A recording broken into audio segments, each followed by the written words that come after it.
Pemirsa, buntut dugaan kasus pemerasan mantan Kasat Reskrim Polres Metro Jakarta Selatan AKBP Bintoro dan AKBP Gogo Galesung menjalani patsus di Subdit Paminal Bid Propam Polda Metro Jaya. Sementara kuasa hukum korban pemerasan mengungkap fakta baru bahwa kliennya telah merugi senilai 17,1 miliar rupiah.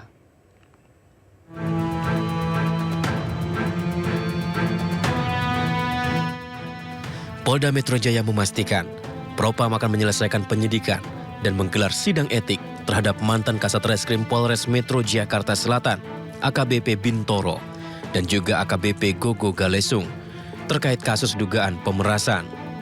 Korban pemerasan juga telah diklarifikasi terkait adanya keterlibatan pihak selain AKBP Bintoro. 4 oknum polisi termasuk AKBP Bintoro serta AKBP Gogo Galesung menjalani penempatan khusus di Subdit Paminal Bid Propam Polda Metro Jaya sejak tanggal 25 Januari 2025. Terhadap yang bersangkutan dan 3 orang lainnya telah dimutasi dari jabatannya dan telah dilakukan penempatan khusus atau patsus di Bid Propam Polda Metro Jaya. Selanjutnya Bid Propam Polda Metro Jaya akan menyelesaikan penyelidikan dari Bid Propam Polda Metro Jaya bersama nanti dengan Paminal dan segera menyelenggarakan sidang kode etik terhadap yang bersangkutan. AKBP Bintoro membantah pernah berkomunikasi dan telah melakukan pemerasan 20 miliar rupiah kepada tersangka kasus pembunuhan AN yang merupakan anak dari bos sebuah klinik kesehatan dengan iming-iming menghentikan penyidikan. Dugaan pemerasan ini mencuat setelah kuasa hukum 2 tersangka pembunuhan memasukkan gugatan perdata ke Pengadilan Negeri Jakarta Selatan. AKBP Gogo Galesung yang menjabat Kasubdit 2 di Treskrimum Polda Metro Jaya sempat menuai sorotan masyarakat karena memperbolehkan debt collector untuk menarik kendaraan di jalan asalkan dilakukan dengan baik-baik. Sikap ini berbeda dengan Kapolda Metro Jaya saat itu, yakni Irjen Fadil Imran yang menilai debt collector arogan saat menarik kendaraan nasabah. Tim Liputan iNews melaporkan. Sementara itu, pemirsa, pengacara korban pembunuhan terkait dengan kasus dugaan pemerasan oleh AKBP Bintoro dan AKBP Gogo Galesung mengungkap jika keluarga korban sempat didatangi pengacara pelaku dengan memberikan sejumlah uang dan dimintai untuk mencabut laporan. Jadi sejak meninggal, sejak dipulangkan jenazah ya, setelah otopsi itu, kemudian pengacara tersangka itu mendatangi rumah klien kami. Mohon maaf saya potong. Pengacara tersangka itu yang sekarang ini atau yang dulu? Yang dulu ya?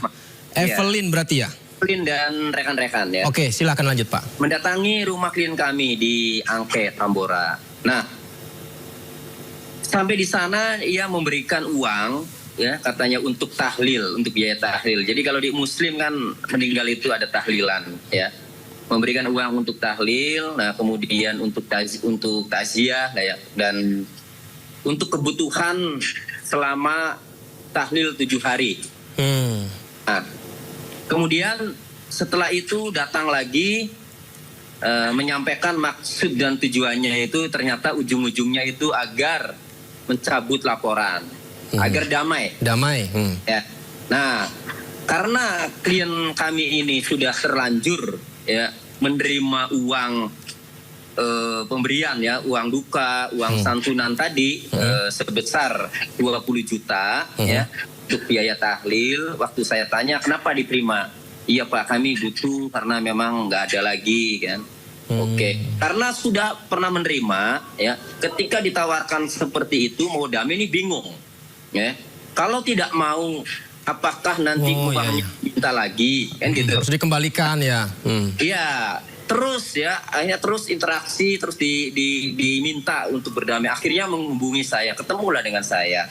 Nah, jadi setelah saya pelajari ternyata Pak Radiman ini kebingungan karena sudah dikasih uang, sudah terlanjur menerima uang itu.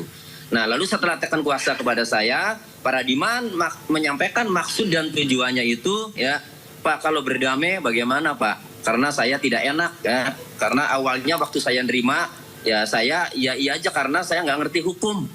Nah, kayak enak. Oke, gini aja. kalau Bapak mau berdamai, silakan saja. Saya tidak melarang. Toh saya larang juga di luaran sana, barangkali dia tetap saja kan damai sendiri.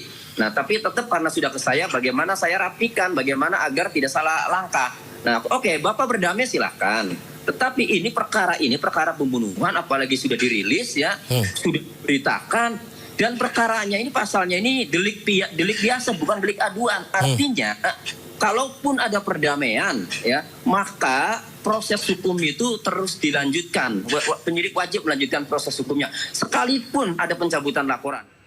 Pemirsa Kabar Reskrim 2008-2009, Susno Duaji menyebut jika kasus dugaan pemerasan AKBP Bintoro dan AKBP Gogo Galesung tidak cukup hanya ditangani oleh Propam, tapi juga harus diselidiki pasti apakah kasus ini benar-benar pemerasan atau suap. Dan jika benar terjadi penyuapan, maka harus diselesaikan melalui pengadilan pidana. Tuh, karena ini kasusnya baru ya Pak Susno, perlu waktu untuk mengetahui runut kejadiannya seperti apa. Tapi yang ramai ditanya oleh masyarakat adalah begini Pak Susno, apakah lazim pernyataan yang disampaikan kuasa hukum tadi Pak Romi Sihombing, Pak Halamanurung, ada 2 tersangka mengaku sebagai korban pemerasan. Nah, ini ada permintaan uang untuk mengurus dan menangguhkan penahanan, dan ini akan membantu mereka untuk meringankan hukuman. Lazim, Pak?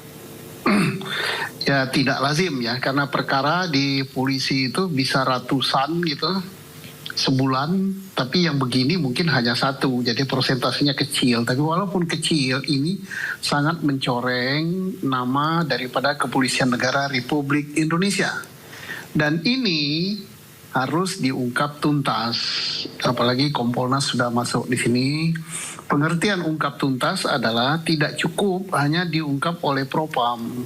Propam dari segi pelanggaran profesi, dan dia sudah akan menyidangkan. Nah, ancaman hukumannya yang terberat adalah sekarang ditempatkan di dalam tempat khusus, setelah disidang nanti bisa diberhentikan, dia diusulkan untuk diberhentikan dengan tidak hormat gitu. Tapi tidak cukup. Nah, saya belum dengar bagaimana penyidikan perkara ini, karena kalau benar ini apakah pemerasan, apakah menerima suap, itu antara 2 itu.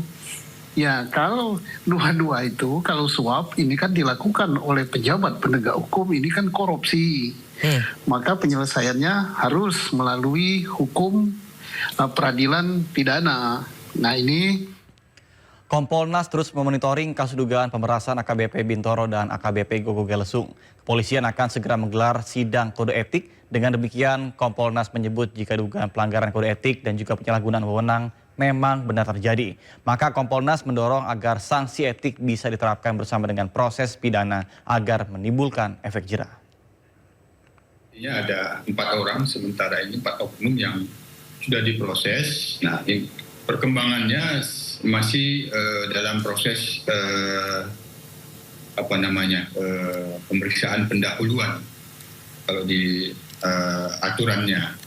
Hasilnya sebenarnya sudah disampaikan oleh Bid Propam kemarin itu, yang akan segera untuk sidang Komisi Kode Etik, Majelis Komisi Kode Etiknya. Dengan demikian, karena sudah diminta juga klarifikasi dari korban, sehingga kita bisa memandang ini sudah ada dugaan pelanggarannya, dan disampaikan juga sudah ada pengakuan melakukan penyalahgunaan kewenangan. Nah, jadi untuk penanganan kasus-kasus oleh oknum yang melakukan pelanggaran ini, dalam saran kami ya, efek jera itu harus dimunculkan. Artinya pimpinan Polri ya, dalam hal ini Kapolda Metro yang kemarin sudah baru selesai menuntaskan kasus DWP, ini efek jera agar tidak ada lagi yang melakukan penyimpangan, itu harus dibangun efek jera. Jadi kami mendorong kaitannya dengan dugaan pemerasan yang dilakukan oleh 4 oknum yang dipatsuskan oleh Propam pada saat ini, tidak hanya berhenti bagaimana proses kode etiknya. Kalau bisa, kalau memang sudah ada fakta, itu ada unsur pidananya, simultan saja, ada proses pidana yang dilakukan juga, sehingga tidak menunggu